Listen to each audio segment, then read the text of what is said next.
Assalamualaikum warahmatullahi wabarakatuh. Perkenalkan, sebelumnya nama saya Muhammad Inggar Aulihan, NPM saya 173100180. Di video kali ini saya akan melakukan tugas kilap yang keempat, yaitu pemeriksaan saraf kranial. Jadi di mana ada 12 nervus yang diperiksa pada pemeriksaan ini. Jadi kita langsung lanjut aja ke pemeriksaannya. Baik, jadi pemeriksaan yang pertama itu adalah pemeriksaan nervus olfactorius. Jadi di sini kita akan mengecek untuk indera penciumannya. Jadi kita menggunakan seperti teh dan kopi atau dan yang lainnya. Lalu pasien untuk mencium aromanya. Baik Bapak, di sini kita akan melakukan pemeriksaan untuk indera penciumannya. Jadi ntar Bapak silahkan menghirup mencium dari baunya. Ntar Bapak bisa bilang ya itu bau apa.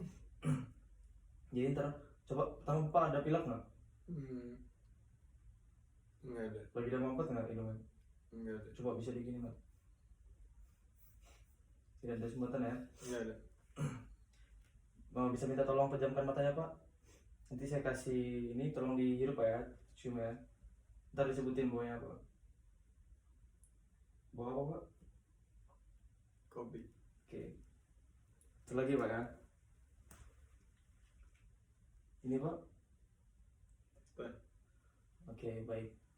Jadi untuk pemeriksaan nervus olfactoriusnya selesai. Oke, baik. Selanjutnya pemeriksaan nervus opticus, yaitu kita memeriksa dari jarak pandang matanya apakah masih terlihat atau tidak.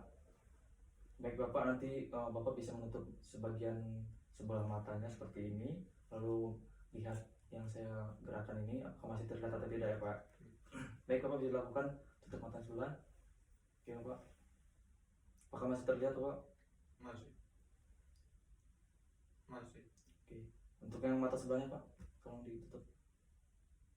Masih. Oke. Ya, masih. Masih. Oke, cukup untuk pemeriksaan nervus opticusnya.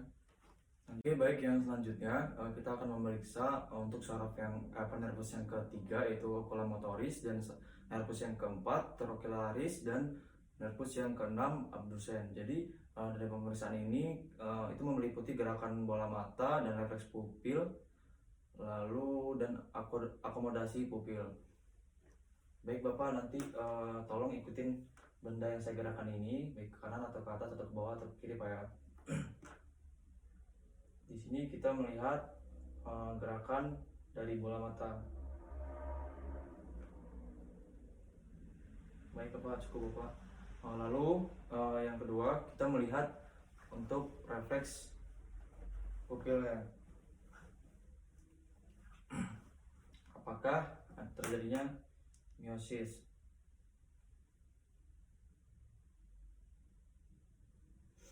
Boleh dibuka matanya Bapak? Maaf ya Pak. Bisa dilihat apabila kita memberi cahaya maka pupil akan mengecil. Itu apabila dilakukan secara indirect. Apabila kita melakukan secara direct seperti ini, ditutup seperti ini sebelah, maka yang sebelah kirinya pun ikut akan mengecil. Baik, selanjutnya kita akan memeriksa daya akomodasi pupil dengan cara mendekatkan benda terhadap mata pasien. Ikutin Pak ya. Baik, cukup pemeriksaan pada nervus yang ketiga, keempat, dan keenam ini. Yang selanjutnya kita akan memeriksa nervus yang kelima, yaitu nervus trigeminus. Nervus ini yang menginervasi untuk otot-otot di pengunyahan. Jadi yang pertama kita meminta pasien untuk merapatkan giginya. Ini Pak, tolong dirapatkan. Lalu kita memeriksa di bagian musculus mastoideusnya apakah ada kontraksi. Oke, terdapat kontraksi. Lalu kita juga periksa di bagian musculus temporalisnya apakah terdapat kontraksi. Tolong dirapatkan Pak. Oke, terdapat kontraksi. Baik, untuk pemeriksaan nervus trigeminus selesai. Oke, baik, yang selanjutnya kita akan memeriksa untuk nervus yang ketujuh, yaitu nervus facialis. Secara motorik kita di sini meminta pasien untuk memejam. Bapak bisa tolong untuk memejamkan matanya Pak. Lalu kita berusaha untuk membuka matanya seperti ini. Oke, baik. Jadi untuk otot-ototnya di saraf facialis normal, lalu kita memerhatikan untuk garis lipatan yang ada di jidatnya. Lalu untuk di alisnya apakah simetris atau tidak. Lalu di lipatan pada masa labial, di masa labial apakah simetris atau tidak. Apabila simetris maka untuk saraf di facialisnya normal. Lalu Bapak bisa tolong untuk mengerucutkan mulutnya Pak. Oke, bersiul Bapak. Lalu menggembungkan pipi. Oke, bisa kita sedikit tekan ketika menggembungkan pipi. Oke, baik. Untuk pemeriksaan nervus ke-7 facialis sudah baiklah. Untuk selanjutnya kita akan melakukan pemeriksaan nervus yang ke-8 yaitu vestibulocochlearis. Jadi nervus ini untuk keseimbangan terhadap pasien dan pendengarannya. Jadi yang dilakukan di pemeriksaan ini sebenarnya ada 3, yaitu tes Weber, tes Rine, dan tes Swaba. Kita akan melakukan di sini